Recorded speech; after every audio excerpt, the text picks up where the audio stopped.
try to meet with them and go to their offices for prayer, they put up signs saying this is a private office and refuse to meet. The very place that is the Bible Belt, the very place that claims that we live by faith, the South, where 31% of all the House members come from and over 26 senators, the South that has the highest number of people on Medicaid who need it, the South has the largest contingency of people who are voting against their own people. And so we've come here voting against their own people. Because when people are sick and die and they don't have health care, they don't die black. They don't die white. They don't die brown. Say it again, brother. Dead. They die dead. When people don't have food and cannot feed their children don't cry black. They don't cry Jewish. They don't cry Christian. They don't cry Muslim. They don't cry white. They cry pain. They cry hunger. And when people cannot even afford to pay their light bills because they don't make a living wage, when they're in the dark, all of us are black. All of us are in the dark. Lastly, I come here today with two people on my heart, and as these impacted people come, and I come to talk about Portia Gibbs, if I can get through this. Portia Gibbs is a woman in Belhaven that's dead now. She died from the lack of health insurance. She died because at that time, North Carolina was a state that had denied Medicaid expansion. Portia was young, in her 40s. We were trying to fight for her hospital to stay open. And it couldn't stay open. Just the beginning, America. Just the beginning. That's just one. Of the cuts and the denial of Medicaid expansion.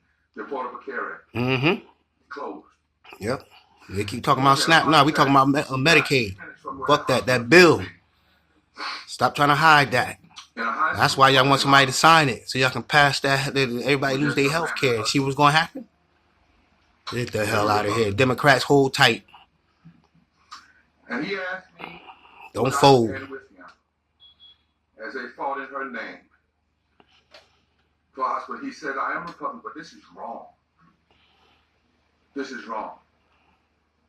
And I got on the back of his truck one day, and we stood together. We became brothers together.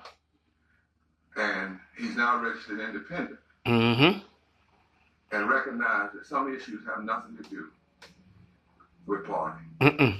No, it don't. The last person is Pamela Rush. That's not no Republican party. That's a racist party.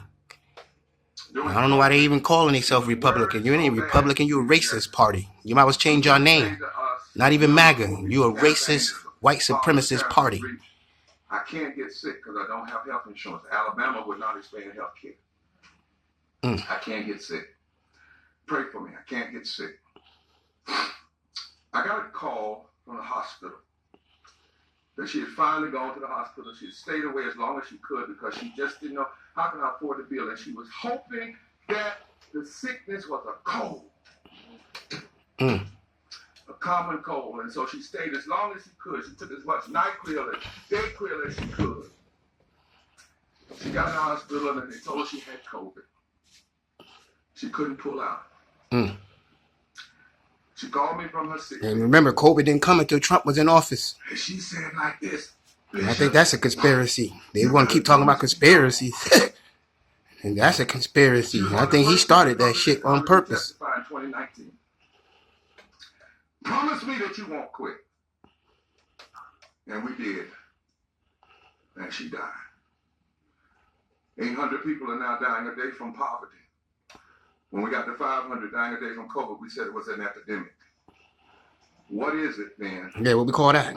When people are dying from policy violence. Right. In her name and in the name of so many others whose voices have now been hushed on this side of glory. And whose voices we must take up and whose voices we must amplify who are living now but could be dead because of policy violence if we don't stand up. We come. And we will not retreat, and we will use every nonviolent tool at our disposal. That's right.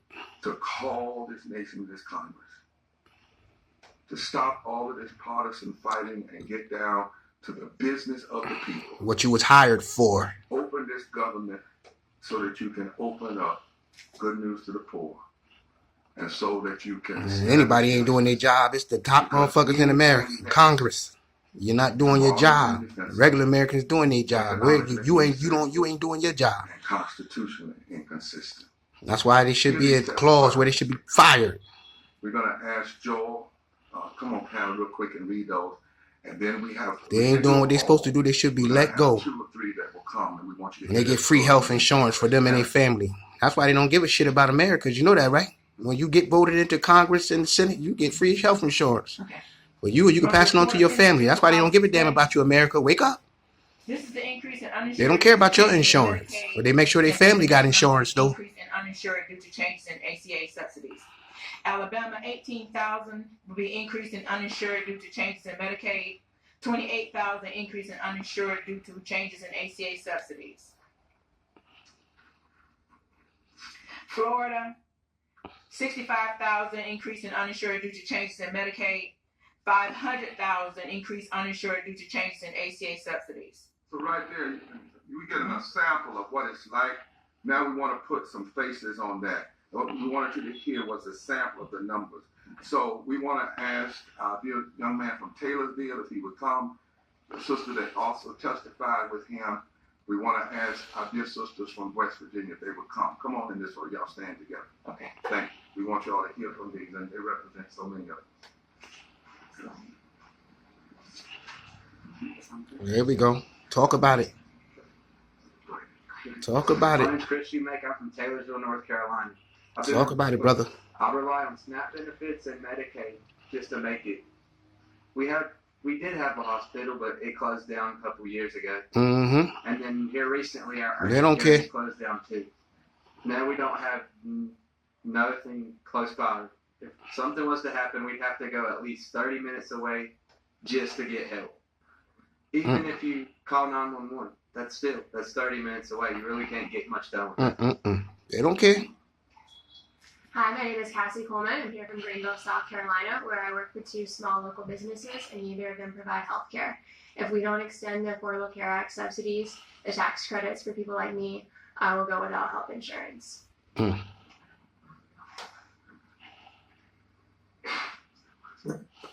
my name is Pam Garrison. I've been a minimum wage worker my whole life. I feel like my government is attacking their own people. We make $7 don't feel like they are. an hour.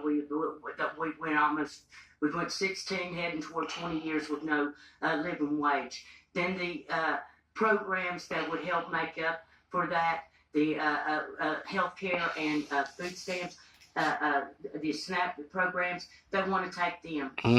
I feel like we're under attack. So, thank you.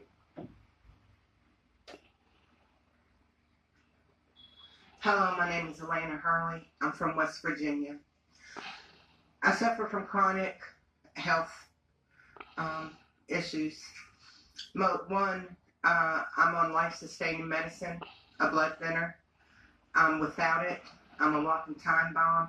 I can drop at the hat at any moment without any warning from what put me on the blood thinners to begin with, which was a pulmonary embolism, which is where a clot shoots through your heart and lodges itself in your lung. My Medicaid was cut. Excuse me. I was robbed of my Medicaid. Robbed. That's right. I didn't lose it. You right. They If took I did, it. I'd be able to go out here and find it. That's right. So I was robbed of my Medicaid. I spent months playing Russian roulette. Some days having my medicine and some days not. I need this medicine to live. Not only have I been robbed of my Medicaid, I most recently was told that the state of West Virginia will no longer pay my Part B premium. Leave me with costs that I can't afford. My cash benefit income is $640 a month. That's what I get. So I thirst for a moral budget that will serve the needs of all people in society. Please open the government back up. We need help. I'm tired of living in pain. Sad part is they still gonna keep the health care even if the Democrats vote. You're still gonna lose your health care.